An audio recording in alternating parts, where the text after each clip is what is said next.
Ammas worksheet makanarraa meegaa fi shanaffaa kana ilaallu number 5 says which one of the following is an onto function from R onto 0, positive infinity jedha. Worksheetiin kunis barasuma qophaa'ee haa ilaallu functionoota kana keessaa onto kan ta'e kamii isa jedhu haa hojjennu. Eerra kan jiru functionichi maalidha? Kan kenname A says f of x is equals to absolute value of x plus 2 dha. Garuu function kuni function is given as mapping from ordinary number to 0, positive infinity kan jedhu kana dura barreeffachuu qabna. Kana kaawwachuu qabna. Onto function kan jedhu maali konsaa kan jedhuu fi domeeniin kanadha wanta kenname. Domeenii wanta kenname kanadha. Amma wantani hojjechuudhaaf deemu maalidha isa jedhu onto functionii kamidha akka ta'u kan godhu maali? Definition isaa isa jedhu kuni akkaataa kenname kanatti kun range functionii kennameetiin aan jedhaa jira. Akkaataa kenname kanaa jechuudha. Akkaataa kennama kanaatti asirraa kan jedhu sheettiin kun range functionii kennamee kanadhaa jedhaa jira. Is it true? Isa jedhu duwwaa mirkaneeffachuudhaan. Dhugaadhaa wanti kun isa jedhu duwwaa mirkaneeffadha. Haa ta'u gaa doomeenii koo kamiin fayyadamaa? Kanan fayyadama. Kana asiin fuudha doomeenii koo jechuudha. Asii fuudheen as keessa gasha. What is f of 0? F of 0 is 0 plus 2, which is 2. Kanaafiyyuu f of 1. F of 1 is absolute 1 value of 1 plus 1 is which is 3. F of minus 1. F of minus 1 is equals to f of minus 1 absolute value of minus 1 plus 2 which is 3. Kanaafiyyuu akkasumatti yeroo graafiin kana kaasnu then range isaa gaafa ilaallu yookaan doomeenii koo yeroon keessa gashee jedhu riizaaltiin an argadhu maalidha? Starting from 2 dha. 2 irraa jalqabeetu gara positive infinitytti socho'aadha lakkoofsi kun yooma keessa gashaa deemnee negative positive kamiyyuu yeroo keessa gashinu the result is 2, positive infinity. Kanaafuu ranging functionii kenname 2, positive infinity dha. Ranging functionii kanadha kun 2, positive infinity. B'n immoo maal jedha? Haa ilaallu. B f of x is equals to kan kenname b irratti square root of x square jedha. Square root of x square. Square root of x square ini this is equals to absolute value of x dha jechuun dandeenya. Eessaa fidde definitionii kanaa kan jedhu yeroo hundumaa square root of a square is equals to absolute value of a. Kana beekuu qabna. Kanaaf kan kenname absolute value of x dha. Absolute value of x tokko graafii isa gaafa kaasnu akkas ta'uu danda'a. xy coordinate irratti yookaan ordinary numberii kana fayyadamna as keessaati iddoo functionii iddoo x kanaa gashinaa result nuti argannu 0, positive infinity dha jechuudha. 0, positive infinity. Result nuti argannu. Kana jechuun maal jechuudha? Amma graafii kana negatives keessa gashitu positive ta'a. Positives keessa gashitu positive ta'a. Kanaafiyyuu graafiin kun akkas ta'a jechuudha. Yoo barbaanne ranging functionii kenname 0, positive infinity ta'a jechuudha. Asii ol kanaa ol y-axis kana gadi hin dabarre jechuudha. Gara gadiitti kan hin dabarre y-axis kana jechuudha. So graph of absolute value tokko kana taati. Akkana ta'a. Kanaaf kana gadi hin dabarre rangiin isaa y-axis ilaalla waan ta'eef kana gadi hin dabarre yookaan immoo akkas jechuun maal jechuudha? Value x or real number yoo gashine kana jechuun negatiivota asirra yoo gashine positive deebitee argatta jechuudha. Value y kee positive ta'a jechuudha. Value x immoo deebitee positive yoo gashite result ati argattu kan y-axis deebi'ee positive mataa asiin jedhaa jira graafiin kun. Kanaafiyyuu f of 0 is 0. F of 1 absolute value of 1 is 1. Absolute value of 2. Absolute value of minus 1 is 2. Deebi'ee positive ta'a wanta ati negative fudhattu jechuudha. Kanaaf ordinary numberii tokko fudhattee functionii kana keessa yoo galchite range ati argattu 0, positive infinity dha jechuudha. 0, positive infinity. 0 irraa jalqabee gara positive infinity jechuudha. C ilaallu f of x equals to the power of x jedha. To the power of x is exponential function. F of 0 to the power of 0 1 jedha. Kanaafiyyuu nuti graafii yeroo darbee worksheet hojjedheera waan ta'eef akkuma salphaatti graafii wanta kanaa akkas ta'uu danda'a jechuudha. Akkas ta'uu danda'a.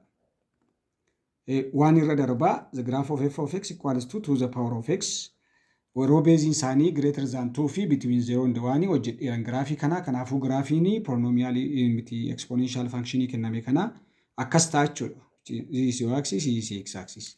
Akkas ta'a. Kanaaf reenjii kanaa baasuu salphaadha. Reenjiin kanaa the range of this function is equals to ila kana 0 kana hin tuqu x axis is asymptote.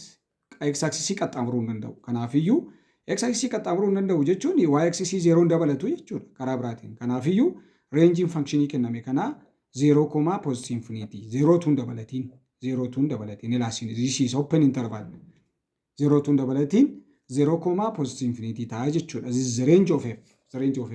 Amma immoo f of x dirra dhannee f of x is equals to square root of maal jedhaa x square minus 1 jedha. X square minus 1.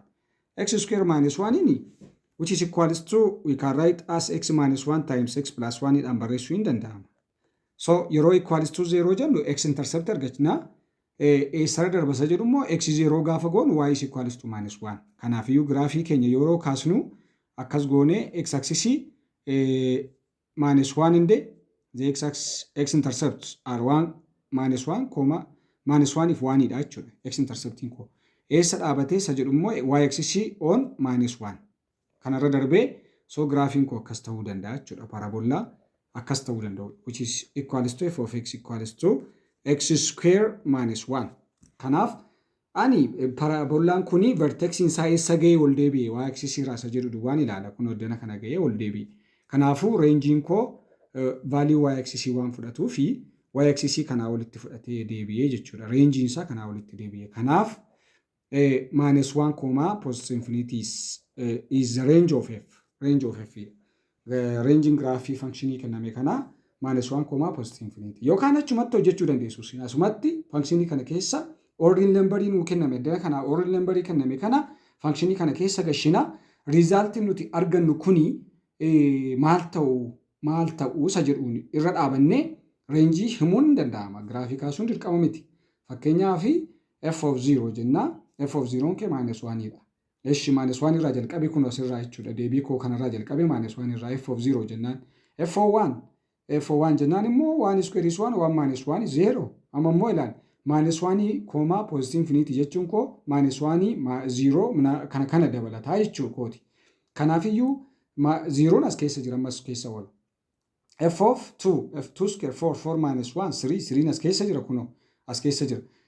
F of gara negatiivaatti hin deemaa f of minus 1 0 as keessa jira jedheedha. F of minus 2 square is 4 minus 1 is 3 as keessa jira. Kanaafiyyuu yerootti negativas positivas iddoo x kana galchitu iddoo addana kana keessa galchite as yerootti fiddu result na argattu yeroo hundumaa kanadha jechuudha. Minus 1, positive infinity. Yookaan immoo graafikaastee ilaaluudha. Optionii lama jira jechuudha. Fadannoo lama jira. Yookaan keessa gaggashinee result na nuti argannu maalidha jennee reenjii fudhachuu. Yookaan immoo graafikaasnee ilaallee bakka gamgee ol deebi'a jennee reenjii y axis ilaallee fudhachuu. Optionii lama qabna jechuudha. Kanaaf as keessaa deebii kan ta'u kami isa jedhuu fi reenjiin functionii kennamee kana dhaanaan jedheen kana wajjin kan wal fakkaatu kamidha. Warra nama hojjedhe bira ga'e kana keessa kana wajjin kan wal fakkaatu isa kamii isa jedhuu fi kuni kana hin fakkaatu. 0, positive infinity hin fakkaatu. Kuni hin fakkaatu kanaaf hin fakkaatu. Eshi kuni 0, positive infinity including 0 dha ilaa wal fakkaatu jirri kun lama wal fakkaatu. Eshi kuni immoo maal jedha excluding 0 open interval asin openidha. Beeka kun closed interval idha. Kun immoo open interval idha. 0 hin dabalatu jedha kun. Inni kun immoo addina kana kennamni koo immoo 0 hin dabalataadha. Kanaafuu wal hin fakkaatu jechuudha. Addina kanatti immoo karaa gadii xumuraa kana immoo minus 1, positive infinity jedha. Sa kenname kana wajjin yeroon compare godhu 0, positive infinity wajjin wal hin fakkaatu jechuudha. Inni kun wal hin fakkaatu. Kanaaf kan wal fakkaatee wal simee jiru kamiisa jedhuuf kanadha. Kan biira jiru kana jechuudha. Biira kan jiru kuni kunoo kana fakkaataa jechuudha. Kanaafiyyuu wanta kenname kana maappingii kenname kana fudhadhuutii functionii sii kenname keessa kana gaggalchiitii reenjii na argattu kana wajjin kan wal fakkaatu fudhadhuunaan jedheen jalqabumayyuu. Kanaafuu kana wajjin kan wal fakkaatu kanadha B'dha jechuudha. Kanaafiyyuu the answer is on B. Waan dhaggeeffataniif guddaa galatoomaa. Thank you.